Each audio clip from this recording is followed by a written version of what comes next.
네, 제가 준비했습니다. 자, 1년 전 병원비 걱정 없는 든든한 나라를 만들겠다라는 문재인 대통령의 발표 여러분들 기억하고 계신가요? 지난 8월 9일이었죠. 기존의 건강보험 정책들을 적극적으로 개선하겠다는 일명 문재인 케어가 1년이 되었습니다. 과연 1년 동안 어떻게 달라졌는지 또 우리 국민들은 얼마나 체감하고 있는지 제가 직접 알아보고 왔습니다. 함께 만나보시죠. 네. 지난주 목요일 보건복지부 장관이 서울의 한 병원을 방문했습니다. 국가 정책이라는 게 시행되다 보면 현장에서 여러 가지 불만이 있긴 마련인데 그런 목소리를 저희도 좀 경청을 해서 문재인 케어 1년을 맞아 의료계와 환자들을 만나 현장의 목소리를 들어보기 위해서인데요. 과연 지난 1년 동안 건강보험이 어떻게 달라졌는지 제가 정리해봤습니다.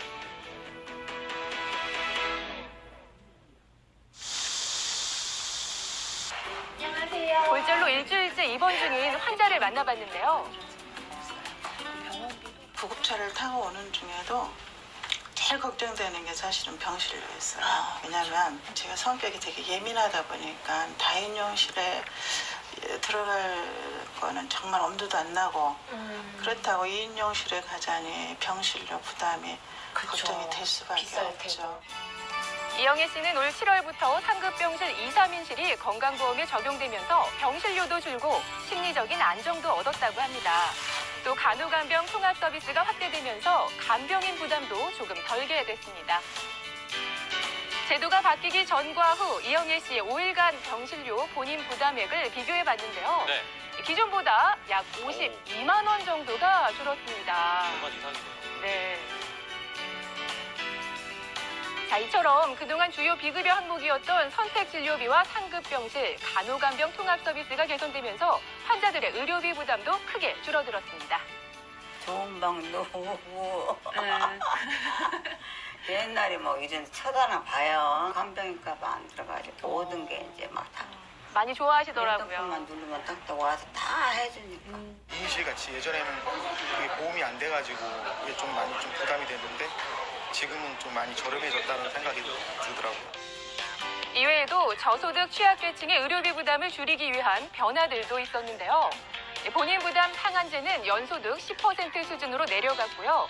기존의 4대 중증 질환에 한해 한시적으로 시행됐던 재난적 의료비 지원도 모든 질환으로 확대됐습니다.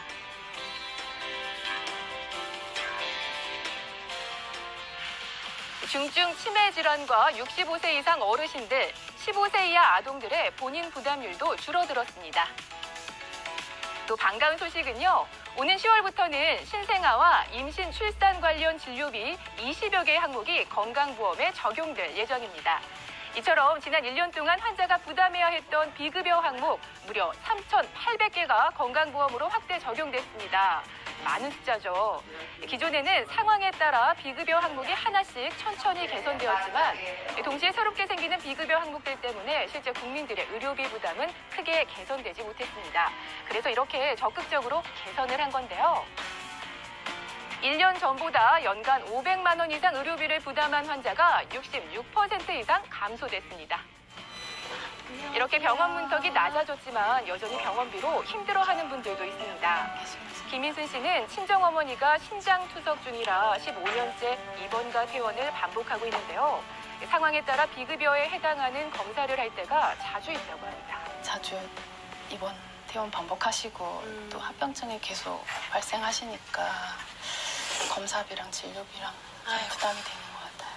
병원비도 그렇고 다 책임져야 되는 그런 문제가 상당히 너무 버거운 것 같아요. 병원에서 대기 중인 이분은 암센터에 다니고 계신데요. 그 약이 보험이 절대 안 되는 게 있어. 뭐 한 번 씻는데 50몇만 원씩 들어가니까 내일 다시 오겠다. 그러고 그거 맡겨놓고 그 다음날 가서 또 다시 가가지고 약을 줄지. 이처럼 아직까지 암 질환이나 희귀 질환 중에는 고가의 비급여 항목 때문에 힘들어하는 분들이 계십니다. 내가 70이에요. 돈 나오는 데가 없지 않습니까? 근데 MRI를 130만 원씩 주고 어떻게 찍냐고. 시민들과 의료 관계자에게 앞으로 바라는 점도 들어봤습니다. 병원을 다른 병원으로 옮겨서 하려면 처음부터 다시 다 해야 되는 거잖아요, 그게. 보니까 이중으로 돈이 나가는 거지. 그런 것들 좀 어떻게 했으면 좋겠더라고요. 이런 상급병원에 오는 부담감은 좀 적어지긴 하는데 중요한 건 이게 언제까지 계속 진행되냐 아니면 또 언제 또 끊길지 모르잖아요. 전체적으로 국민한테 이렇게 무료 서비스를 하는 것처럼 비춰서는 안 되고 적절하게 합리적으로 재원을 관리해 나갈 수 있는 그런 시스템이 돼야 될 것 같아요. 환자의 진료비 부담은 크게 줄어든 반면 의료기관에 대한 보상 수준은 미흡한 실정입니다. 적정 수가, 적정 부담을 통해서 건강보험의 안정적 발전을 기대합니다. 정부는 국민들과 의료계의 의견들을 적극 반영해서 앞으로 급여 항목도 더욱 확대할 예정이라고 합니다. 지난 1년간 아동 입원비, 어르신들의 편리, 임플란트 비용 부담 등을 줄이기 위해 노력했는데 병원비 때문에 걱정하는 일이 많이 줄어든 것 같아 참 보람 있게 생각합니다. 앞으로 MRI, 초음파 등에 대한 건강보험 적용을 확대하여 의료비 부담을 더 줄여나가도록 하겠습니다. 언제 어디가 아프더라도 안심하고 치료받을 수 있는 나라, 바로 우리 국민들이 가장 바라는 모습이겠죠. 앞으로 더 좋은 건강보험 정책들로 더욱 건강한 대한민국이 되길 기대하겠습니다. 네, 달라진 건강보험의 1년에 대해서 좀 짚어봤는데 네. 정말 많은 변화가 있었네요. 그렇죠. 네. 많이 변했는데요. 하지만 아직도 이런 제도들에 관해서 잘 모르시는 분들도 많으실 것 같습니다. 앞으로 병원에 가시게 되면요. 내가 어떤 지원들을 받을 수 있는지 좀 꼼꼼하게 살펴보셔서 궁금하신 점들은 국민건강보험공단에 문의하시면 도움이 많이 되실 것 같습니다. 네.